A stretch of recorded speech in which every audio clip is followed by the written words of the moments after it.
Oke, sebagai investor, kita kan selalu suka ya sama cerita-cerita transformasi. Tapi jarang banget kita nemu yang sedramatis ini. Coba deh bayangin, ada perusahaan yang tadinya kita kenal main di landasan pacu pesawat, tiba-tiba sekarang jadi raksasa di tambang batu bara. Ini kisahnya Ayata, dan kita akan bedah tuntas buat cari tahu ada peluang nggak sih di dalamnya buat kita.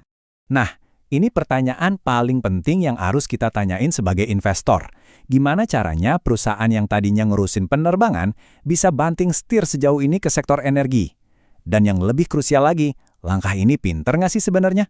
Yuk kita telusuri bareng-bareng. Oke, setiap analisis yang bagus itu harus mulai dari dasarnya dulu. Mari kita lihat inti dari perubahan besar ini, gimana IATA seolah-olah terlahir kembali dengan identitas yang sama sekali baru. Nah, disinilah letak jeniusnya. Coba perhatiin deh. Di sebelah kiri, itu bisnis lama mereka, infrastruktur penerbangan, yang kita semua tahu marginnya tipis banget. Terus lihat yang di kanan, sektor energi dan tambang yang lagi panas-panasnya. Jadi, IATA ini bukan cuma ganti bisnis. Mereka itu kayak lari dari ruangan yang profitnya kecil ke ladang duit yang jauh lebih gede. Ini langkah yang disengaja dan sangat strategis. Dan yang perlu dicatat, lihat seberapa cepat semua ini terjadi. Ini bukan rencana 10 tahun loh. Cuma dalam rentang waktu 2022 sampai awal 2026, mereka udah bisa akuisisi aset, buktiin kapasitas produksi, dan yang paling penting, ngunci kontrak raksasa. Buat kita para investor, kecepatan eksekusi kayak gini itu sinyal kuat banget. Ini nunjukin manajemennya serius dan kompeten. Oke, kita udah tahu mereka berubah. Sekarang, yuk kita bedah lebih dalam lagi mesin uang baru mereka ini, yaitu operasi batu bara dan ambisi besar di baliknya. Ini bukan cuma cerita di atas kertas atau presentasi PowerPoint lagi ya. Lihat gambar ini. Inilah wujud fisik dari pendapatan IATA di masa depan. Setiap tongkang yang lagi diisi batu bara itu artinya ada aliran kas yang masuk ke perusahaan. Ini adalah jawaban mereka terhadap permintaan energi yang kayaknya nggak ada habisnya. Coba dengerin apa kata direktur utamanya sendiri. Ini bukan sekedar target produksi biasa, ini adalah sebuah janji ke para pemegang saham. Kalau pimpinan tertinggi udah ngomong secara terbuka dan berkomitmen sama target yang ambisius, itu artinya reputasi mereka dipertaruhkan. Nah, ini sinyal penting yang wajib kita catat. Nah, ini dia angka yang harus Anda garis bawahi. 5 triliun rupiah.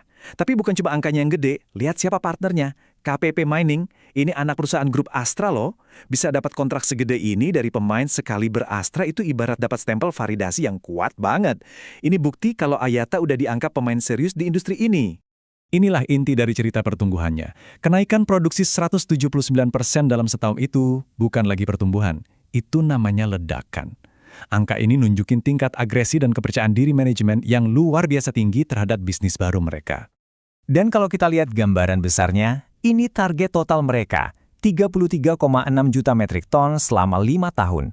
Angka inilah yang jadi fondasi potensi pendapatan masif yang bakal ngalir terus ke kas IATA. Ini visi jangka panjang mereka, kelihatan jelas. Oke, cerita pertumbuhannya udah jelas. Tapi tunggu dulu. Ada satu lagi sinyal penting yang datangnya bukan dari operasional perusahaan, tapi langsung dari kantong pemegang saham utamanya. Mari kita lihat pergerakan uang besar ini. Sebelum kita lihat detailnya, kita pahami dulu apa itu tender offer sukarela. Gampangnya gini, ini adalah saat pemegang saham gede bilang, kita percaya banget sama masa depan perusahaan ini, jadi kita siap beli lebih banyak saham, bahkan dengan harga di atas harga pasar sekarang. Ini sinyal kepercayaan yang kuat banget. Sekarang kita lihat angkanya. KPI nawarin harga premium di Rp99 per saham. Tapi, perhatiin deh tujuannya. Jadi pengendali dengan kepemilikan di atas 50%. Ini bukan sekedar nambah porsi saham ya. Ini adalah langkah strategis buat mengunci kendali penuh atas arah masa depan perusahaan. Slide ini nunjukin inti dari manuver tadi. Lihat deh, perubahannya mungkin kelihatannya kecil ya. Dari 48,79% jadi 50,50%. Tapi dalam dunia korporasi, melewati ambang batas 50% itu krusial banget. Ini mengubah status KPI dari cuma pemegang saham terbesar jadi pengendali absolut. Dinamika kekuasaan di perusahaan berubah total. Oke, ceritanya menarik. Sinyal dari orang dalamnya juga kuat. Tapi sebagai investor yang cerdas, kita nggak boleh cuma kebawa cerita. Sekarang waktunya kita ngerjain tugas utama kita, bedah angkanya, dan cari tahu berapa sih valuasi wajarnya. Ini titik awal kita, ya. Harga pasar saat ini ada di level Rp80 per saham. Semua analisis kita nanti akan kita bandingkan dengan angka ini. Sekarang kita lihat metrik pertama kita, nilai buku per saham atau BVPS. Anggap aja ini kayak nilai likuidasi perusahaan. Kalau katakanlah IATA hari ini jual semua asetnya dan lunasin semua utangnya, secara teori, setiap lembar saham itu nilainya Rp72.31. Nah, ini adalah jaring pengaman nilai kita sebagai investor. Ini langsung membawa kita ke pertanyaan kunci pertama soal valuasi. Harga pasar saat ini 80, sementara nilai jaring pengaman asetnya ada di sekitar Rp72.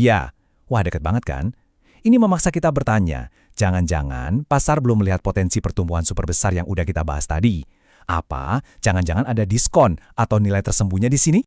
Metrik berikutnya adalah PE ratio di 19,61 kali. Sederhananya, ini adalah harga yang rela dibayar pasar untuk setiap Rp1 laba yang dihasilkan IATA. Apakah 19 kali ini mahal atau murah?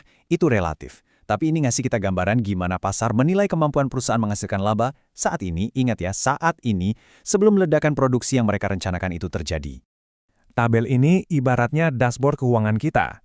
Di sini semua data fundamentalnya kumpul jadi satu. Pendapatan, laba bersih, nilai per saham, dan valuasinya. Sebelum Anda pencet tombol buy atau sell, angka-angka inilah yang harus jadi dasar keputusan rasional Anda. Jadi, kita udah punya ceritanya, kita juga udah punya angkanya. Sekarang, masuk ke bagian paling penting. Gimana kita menggabungkan semua ini buat sampai pada sebuah kesimpulan investasi? Yuk, kita rangkum poin-poin kuncinya. Ingat, setiap investasi itu punya dua sisi mata uang. Sisi optimisnya atau bull case-nya kuat banget. Ada pertumbuhan masif dan kepercayaan dari orang dalam.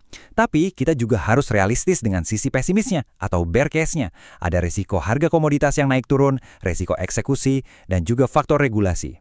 Investor yang bijak selalu mempertimbangkan keduanya. Dan sampailah kita di akhir analisis. Mari kita kumpulkan semua petunjuk harga yang kita punya. Pasar nawarin di harga Rp80. Nilai asetnya sendiri ada di sekitar Rp72. Dan orang dalam yang tahu lebih banyak dari kita berani menilai di harga Rp99. Dengan semua bukti ini di tangan Anda, pertanyaan terakhir bukan untuk saya tapi untuk Anda. Menurut Anda, berapa harga wajar untuk IATA?